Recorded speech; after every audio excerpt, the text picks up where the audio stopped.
દિલ્હી અગ્નિકાંડ બાદ જામનગર ફાયર વિભાગ સફાળું જાગ્યું। મહાનગરપાલિકાની ફાયર શાખાએ શહેરમાં ચેકિંગ હાથ ધર્યું। શહેરની હોટલ, રેસ્ટોરન્ટ, હોસ્પિટલ સહિત ઇમારતમાં ચેકિંગ। ફાયર વિભાગની જુદી જુદી 3 ટીમોનું ચેકિંગ અને ટ્રેનિંગ કામગીરી। ફાયર સેફટી, ફાયર એનઓસી સહિતના નિયમોનું પાલન કરાવવા કાર્યવાહી। આગ લાગે તે સમયે કઈ રીતે લોકોને બચાવવા કામગીરી કરવી તેની ટ્રેનિંગ। હોટેલ અને રેસ્ટોરન્ટ સંચાલકોને ટ્રેનિંગ આપવામાં આવી।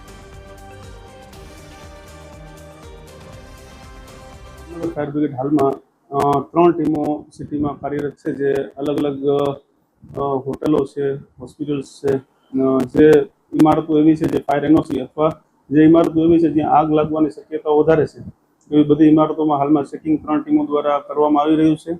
अने ते इमारतों में जेमां फायर सिस्टम अने एनओसी अने बधुं ओके छे त्यां एना माटे जागृति माटे ट्रेनिंग पण आपवामां आवी रही है फायर विशेनी कि आग लागे तो केवी रीते बिल्डिंग में निकळવું, आग केवी रीते ओलवવાની અને તાત્કાલિકમાં કઈ રીતના પગલાઓ લઈ શકાય એના માટે હાલમાં ચેકિંગ અને ટ્રેનિંગ બંને સાથે ફાયર શાખા દ્વારા 3 ટીમો દ્વારા કરવામાં આવી રહી છે।